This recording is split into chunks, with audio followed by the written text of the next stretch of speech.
If you think the vast, quiet wilderness of Wyoming holds no secrets, you haven't been paying attention to the way the shadows fall when the sun dips behind the Rockies. And you certainly haven't heard the story of 1997, a year when a terrible event carved a permanent notch into the memory of a community. A wound that festered unhealed for decades, becoming just another haunting piece of the local landscape. An unsolved puzzle that everyone had long since boxed up and put away. Assuming the answer was lost to the dry, persistent wind, believing the person responsible was long gone or maybe even dead, the case went cold. The file grew thick and dusty, and life, as it always does, continued. The people of this quiet town learned to live with the unanswered question, with the unsettling knowledge that somewhere among them, or perhaps not far away, a darkness walked free. But here's the thing about time and technology. They are relentless, and after 25 years of silence, the unimaginable happened. An arrest was made, and the person taken into custody was not the shadowy outsider everyone had imagined, not the transient drifter from the original theories, but someone known, someone whose face was a fixture in the local rhythm. And the sheer, brutal shock of that revelation tore through the community like an unexpected avalanche. Proving once and for all that sometimes the most terrifying secrets are the ones hidden behind the most ordinary of smiles. The initial incident, back in the summer of 1997, was a violent tear in the predictable fabric of the town. Imagine the perfect, sun-drenched quiet of a typical Wyoming July, the air thick with the smell of sagebrush and the distant promise of monsoonal rain. And then, the sudden, screeching intrusion of police sirens, a flurry of official vehicles stirring up dust on roads that rarely saw such excitement. The victim, whose name we will respect by acknowledging the profound loss their life represented, was a fixture, a light in their own corner of the world.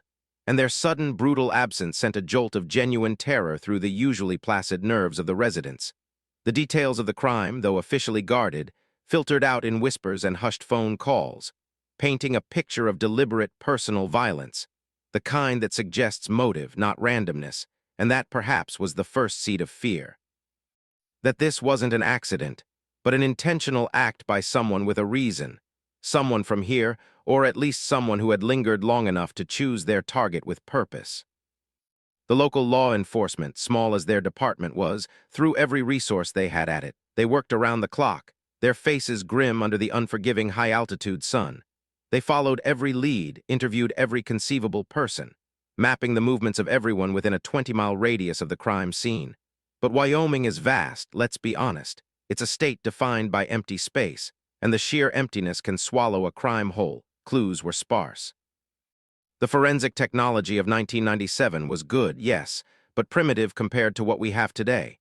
And they quickly hit the wall, that frustrating, impenetrable barrier that marks the beginning of a truly cold case. The suspect profiles were drawn. The theories were debated and discarded. And slowly, inevitably, the resources dried up, the urgency receded, and the file was moved to that dusty shelf. The collective breath of the town holding tight to the hope of a break that seemed less and less likely with every passing year. The years that followed were marked by anniversaries, by quiet memorial services, and by the sad resignation that some questions, perhaps, are simply never meant to be answered. And the victim's name became synonymous with the town's unsolved tragedy, a constant, low-level ache in the community's heart. Then came the new millennium, and with it, the quiet, almost magical revolution of DNA technology.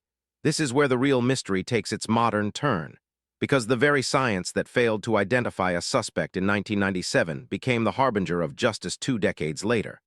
A small, preserved piece of evidence, perhaps a fiber, a skin cell, or a biological trace that the original investigators meticulously collected and stored, even without knowing its future potential, was pulled from the vault, re-examined, and sent to a specialized private lab, the kind of lab that works on cold cases from across the country, dedicated to leveraging a technique called forensic investigative genetic genealogy, or FIGG. It's not just matching DNA to a database of known criminals anymore.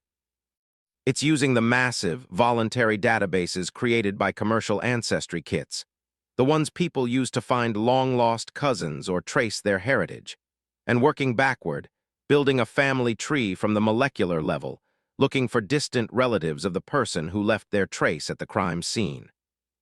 It's a method that is both brilliant and deeply controversial, and it proved to be the Achilles heel of the 1997 killer, who had likely been sleeping soundly for 2 decades, confident in the outdated limitations of the police, oblivious to the fact that an innocent relative, perhaps a second cousin on the other side of the country, had casually spit into a tube and signed the death warrant for the killer's freedom. The genealogy process, as tedious as it is groundbreaking, led the modern cold case team, a smaller, more focused unit, through a labyrinth of birth records, obituaries, public records, and social media profiles. They meticulously pieced together the family line, narrowing the suspect pool from millions of strangers to a few dozen individuals, and finally down to a handful of people who lived in or had strong ties to the Wyoming area in 1997. It was a ghost hunt. An investigation into the lives of people who had no idea they were related to a crime scene, and the detectives, acting with the utmost secrecy, began the delicate and crucial phase of ground surveillance. They needed a definitive DNA sample from the prime suspect, a piece of discarded evidence, a coffee cup, a napkin, a cigarette butt, anything that could confirm the genetic match without alerting the person who had managed to evade justice for so long. The tension in those final days must have been agonizingly high.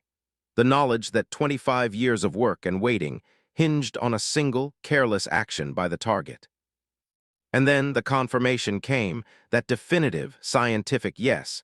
The DNA from the crime scene was a direct match, or at least close enough to establish beyond a reasonable doubt, to the person they had been watching, the person who had been living a quiet, unassuming life right there. The shock was immediate within the small circle of investigators who knew the suspect's identity. This was not some random person. This was someone whose life was intertwined with the local environment, whose name was recognizable, perhaps even respected, in certain circles. The arrest plan was drawn up, executed with swift, professional precision, and the local police blotter, usually reserved for minor traffic infractions or lost dogs, suddenly carried a headline that would tear the community's decades-long illusion of peace to shreds. 1997 cold case solved, local resident arrested. The moment the news broke, it didn't just spread. It detonated. The sheer disbelief was a physical presence in the town. You could almost feel the collective intake of breath, the sudden, sickening lurch of the stomach as people saw the mugshot flash across their screens, recognizing the eyes, the hairline, the slight familiar tilt of the head. The person arrested was not a stranger. They were one of us. Or at least, they had successfully pretended to be for a lifetime. The coffee shop chatter froze. The supermarket aisles became places of hushed, frantic speculation. The comfortable anonymity of small-town life was shattered, replaced by a pervasive, chilling question. How well do we really know the people around us?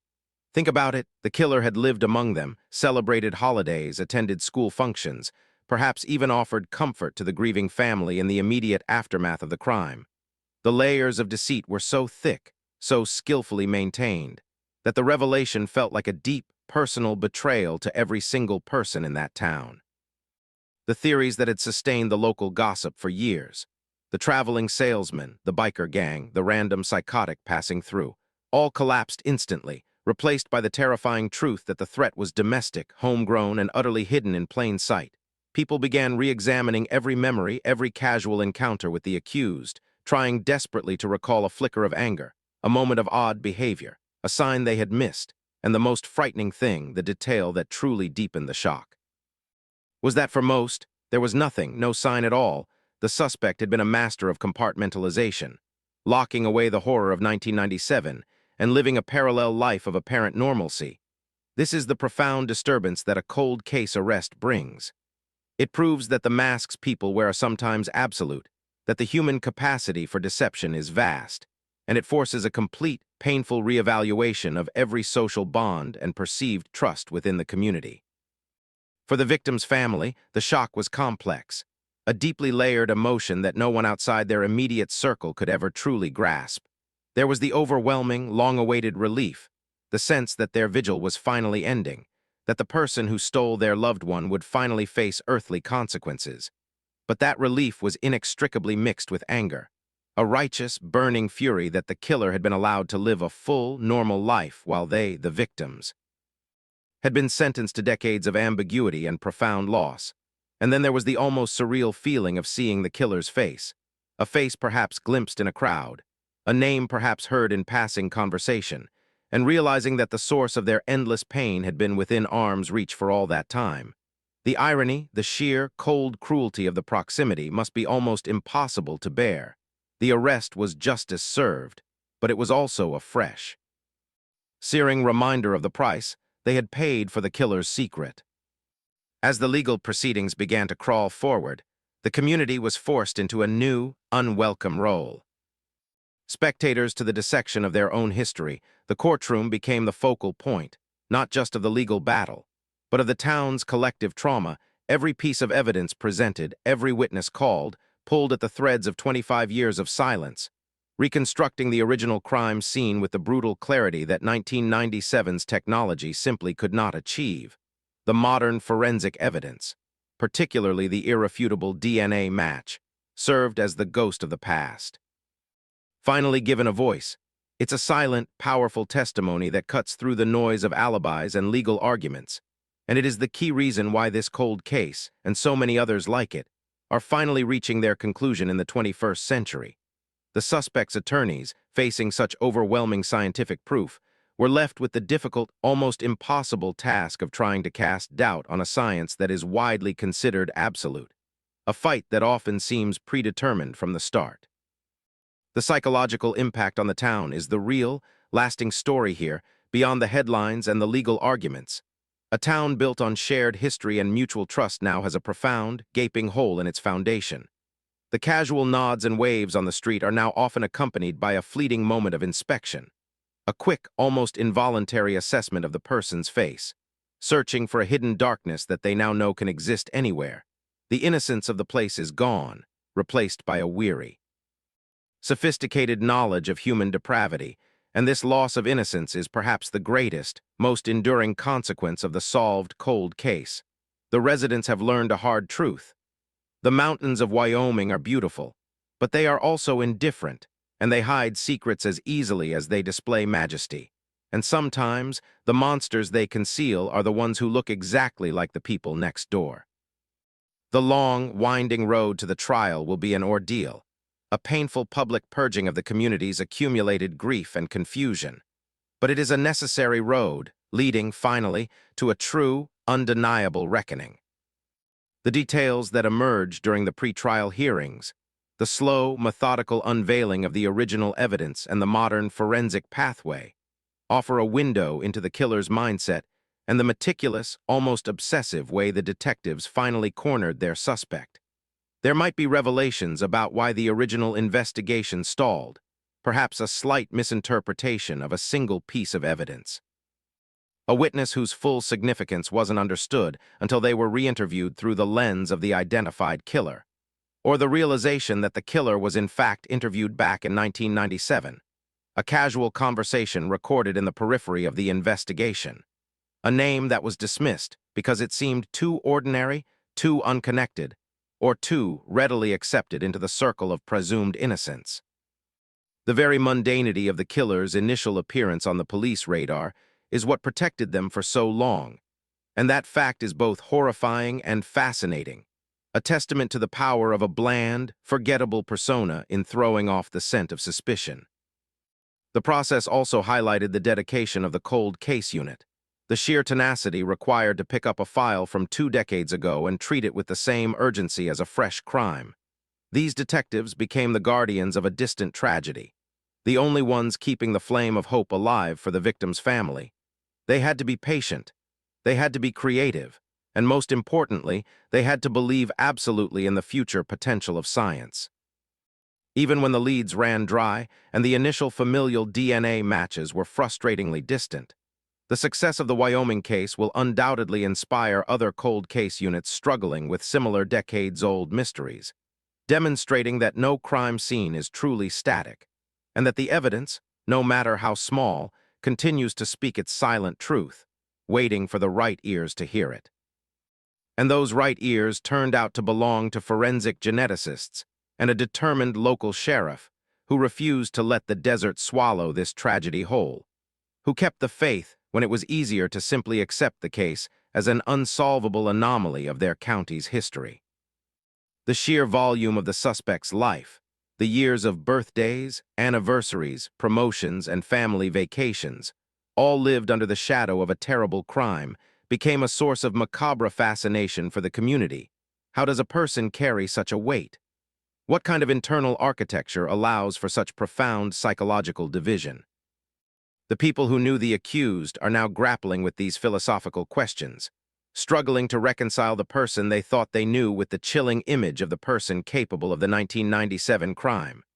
The suspect was a living testament to the human capacity for duality, a deeply unsettling proof that the most monstrous acts do not always belong to those who look like monsters, but often to those who have mastered the art of looking profoundly, disappointingly normal.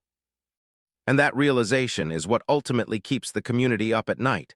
The idea that they were fooled, that they were blind to the danger that was sitting, perhaps, at the next table in the local diner, ordering the same coffee, discussing the same small-town trivialities. The proximity of the evil is the ultimate, enduring shock. The trial itself will be a crucible, a necessary fire that will forge the community's understanding of the event from rumor and speculation into concrete, verifiable fact. The victim's life will be revisited, not just the tragedy of their death, but the beauty of their existence, reminding everyone what was truly lost that year, and the suspect's carefully constructed narrative will be dismantled piece by piece, exposing the lies, the cover-ups, and the calculated risk of returning to normal life. The courtroom will become the stage for a dramatic contrast. The quiet, gentle memory of the victim versus the cold, scientific certainty of the DNA evidence that convicted their killer. And the world will watch, because the solved cold case holds a universal appeal. It speaks to our fundamental human desire for order, for justice, for the reassuring belief that eventually the scales will balance, and this Wyoming case, nestled in the solitude of the high plains, offered that powerful, long-delayed reassurance, confirming that sometimes the quiet, persistent voice of justice is louder than any shout, and more enduring than any lie, even one buried for 25 years beneath the shifting sands of time. This story of the Wyoming 1997 cold case isn't just a police procedural. It's a study in community psychology, a devastating look at how a secret can poison a well of trust and how difficult it is to regain that sense of safety once it's been lost. The legacy of the case will not just be the conviction, but the way it fundamentally altered the self-perception of a small town. They are now a town with a history, a place where the darkness once lived next door. And that knowledge is a heavy burden, one that they will carry forward, not with bitterness, but with a new, quiet resilience, a deeper appreciation for the work of those who tirelessly pursue truth, and a sober understanding that even in the vast, open spaces of Wyoming, nowhere is truly hidden, not the crime, and certainly not the conscience of the person who committed it. The long wait is over, the arrest has been made, and the community is left to pick up the pieces, not of the crime scene, which was cleared long ago, but of their own shattered assumptions about the nature of their neighbors and the safety of their home. The truth, as it always does, set them free, but freedom came at the cost of a profound and unforgettable shock. The generational impact is something that will be studied, too, because the solving of this case affected those who remembered the victim and the initial panic, and also the younger generation who only knew the event as a tragic footnote in their town's lore. The children who grew up hearing whispers about the unsolved one suddenly had a face to attach to the cautionary tales, and their parents had to navigate the difficult conversation of explaining not just the murder, but the betrayal by a peer. The reality that a friend, a colleague, or an acquaintance was the subject of those dark rumors. It transforms an abstract tragedy into a concrete human monster, and that makes it harder to process, but ultimately perhaps easier to heal from, because a known enemy, however shocking their identity, is always less terrifying than the unknown shadow that had haunted their collective imagination for decades. The closure, in its own brutal way, is a gift. A final severing of the link between the present and the painful ambiguity of the past, allowing the community to finally, fully mourn. The details of the suspect's seemingly normal life during those 25 years will continue to emerge, painting a picture of calculated risk and astonishing nerve. Imagine the holidays, the birthdays, the simple exchange of pleasantries, all layered over the reality of what the suspect had done and hidden. The sheer psychological fortitude required to maintain such a facade is, in a terrifying way, remarkable. They built a life, perhaps a successful one, perhaps a family. All while walking a tightrope over the abyss of their past. The moment of their arrest wasn't just a legal procedure. It was the inevitable, total collapse of a life built on a singular, monstrous lie. The kind of lie that consumes everything around it when it is finally exposed. And the community now grapples with the fallout of that collapse. The secondary victims of the deception, the family and friends of the accused who are now left with their own profound sense of shock and betrayal. The ripple effect of this one solved case extends far beyond the victim and the perpetrator, touching every corner of the town's social network. The media coverage, once the initial flurry dies down, will focus on the long-term implications, the moral and legal questions surrounding the use of familial DNA searches, the ethics of using genetic databases intended for family history to pursue criminal justice. But for the people of Wyoming, those philosophical debates are secondary to the immediate, visceral truth. They have their answer. The question that hung over their town like a perpetual winter cloud has been resolved. And while the identity of the killer brought a fresh, terrible shock, it also brought the possibility of a clean slate, of finally being able to talk about 1997 not as an enduring mystery, but as a solved crime, a closed chapter, however painful the reading of that chapter may be. The path to healing begins with truth, and in the high plains of Wyoming, the truth, delivered by science and tenacity, has finally arrived, carried not on the whispering wind, but in the sterile, undeniable language of genetics. The community will forever be marked by the Wyoming 1997 cold case solved, arrest shocks community headline, a testament to the fact that even the quietest places hold the loudest stories, and that justice, though sometimes delayed, is never truly denied. It simply waits for the technology to catch up to the crime, and when it does, the reckoning is absolute. The weight of that reckoning is now shared, a collective burden taken on by everyone who calls this corner of Wyoming home. The court date looms, a grim appointment with the past, and the long, uninterrupted flow of 25 years of secrecy is about to meet the unyielding, undeniable force of evidence, transforming rumor into record, and suspicion into certainty. The feeling is not celebratory, but profoundly sober, a necessary solemnity befitting the gravity of the long-delayed closure. The whole town will be watching, not for entertainment, but for their own peace, needing to hear the final, definitive word on the darkness that briefly settled among them. And the hope is that after the verdict, after the sentencing, the whispering wind can finally carry away the last vestiges of fear and doubt, leaving behind only the quiet, enduring memory of the victim and the hard-won, long-awaited peace that comes when the true face of evil is finally, irrevocably, unmasked.